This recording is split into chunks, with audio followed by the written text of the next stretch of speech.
NCP Ajit Pawar गुट के नेता और महाराष्ट्र सरकार के पूर्व मंत्री बाबा सिद्दीकी बेटे जीशान के दफ्तर से बाहर निकले थे। तभी उन पर 6 गोलियां चलाई गईं। 2 गोली सिद्दीकी के पेट पर और एक सीने में लगी।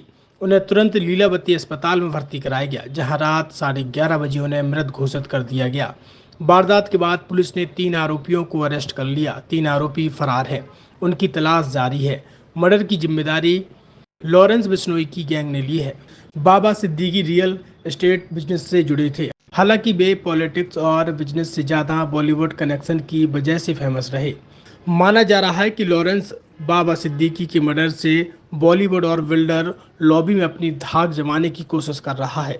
इससे पहले सलमान खान और उनके पिता सलीम खान को धमकी देना, फिर सलमान के घर पर फायरिंग करवाना भी इसी कोशिश का हिस्सा है। उसके काम करने का तरीका अंडरवर्ल्ड डॉन दाऊद इब्राहिम की तरह है।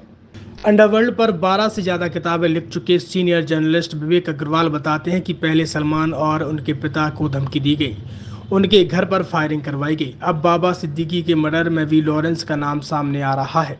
इससे साफ हो चुका है कि लॉरेंस बॉलीवुड पॉलिटिक्स और बिल्डर लॉबी में धाक जमाना चाह रहा है। मुंबई में अपना प्रभाव बढ़ाने के लिए वो बॉलीवुड के बड़े एक्टर यानी सलमान खान को मोहरा बना रहा है। ये तरीका अंडरवर्ल्ड से जुड़े लोग 70, 80 और 90 के दशक में अपनाते थे। इसके जरिए लॉरेंस मुंबई में हफ्ता वसूली का साम्राज्य खड़ा करने की कोशिश कर रहा है। विवेक आगे कहते हैं कि लॉरेंस और दाऊद इब्राहिम की मॉडल्स ऑपरेडी बिल्कुल एक जैसी है। इसमें जरा भी फर्क नहीं दिखाई दे रहा है कि जिस तरह बाबा सिद्दीकी पर हमला हुआ, इससे पहले सलमान खान के घर पर हमला हुआ था। डी कंपनी के वक्त में भी हथियार लाने का काम करता था। वारदात कोई और अंजाम देता था। इस केस में भी यही नजर आ रहा है। रेकी करने के बाद भी दाऊद ने अलग लोग रखे थे। इस केस में भी यही हुआ। बाबा सिद्दीकी पर हमला करने से पहले उन्हें किसी थर्ड पार्टी ने हथियार दिए थे। सभी लड़के हायर किए हुए थे। मीडिया को पुलिस सोर्सेज से मिली जानकारी के मुताबिक गिरफ्तार और फरार आरोपियों को बाबा सिद्दीकी को मारने की सुपारी दी गई थी। बाबा पर हमला करने वालों को 2.5 लाख रुपए देने का वादा किया गया था। काम से पहले 50,000 रुपए एडवांस भी दिया गया था। विवेक आगे बताते हैं कि लॉरेंस एक मामले में दाऊद गैंग से अलग होकर काम कर रहा है। वो एक ही दाऊद की गैंग में 30 से 40 साल के मैच्योर क्रिमिनल शामिल थे। लॉरेंस की गैंग में 700 से ज़्यादा नौसिखिए और भटके हुए युवक हैं। इनकी उम्र 20 से 25 साल है। ये लॉरेंस के इशारे पर कुछ भी करने को तैयार रहते हैं। ये पैसे से ज़्यादा फेम के लिए काम करते हैं, जबकि दाऊद के गुर्गे सिर्फ पैसों के लिए काम करते थे।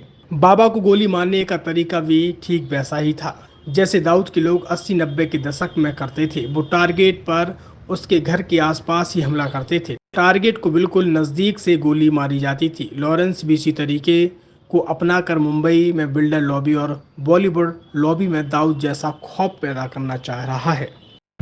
भारत से भागने के बाद दाऊद ने पाकिस्तान, दुबई और मिडिल ईस्ट देशों में अपना नेटवर्क बनाया। वहीं लॉरेंस का कारोबार कनाडा, अमेरिका, दुबई और पाकिस्तान तक फैल चुका है। पूर्व पुलिस कमिश्नर बताते हैं कि दाऊद इब्राहिम ने छोटा राजन की मदद से गैंग को बढ़ाया। उसी तरह लॉरेंस बिश्नोई ने गोल्डी बराड़, सचिन बिश्नोई, अनमोल बिश्नोई, विक्रम बराड़, काला जठेडी, काला राणा के साथ मिलकर गैंग का नेटवर्क 12 राज्यों तक पहुंचा दिया। बाबा सिद्दीकी को टारगेट कर लॉरेंस गैंग देश की आर्थिक राजधानी में उगाही के नेटवर्क को और बड़ा करना चाहता है। अधिकारी कहते हैं कि बाबा को मारकर लॉरेंस दाऊद की तरह मुंबई में नया अंडरवर्ल्ड डॉन बनना चाहता है। 90 के दशक में दाऊद इब्राहिम ने इसी तरह अपना कद बढ़ाया था।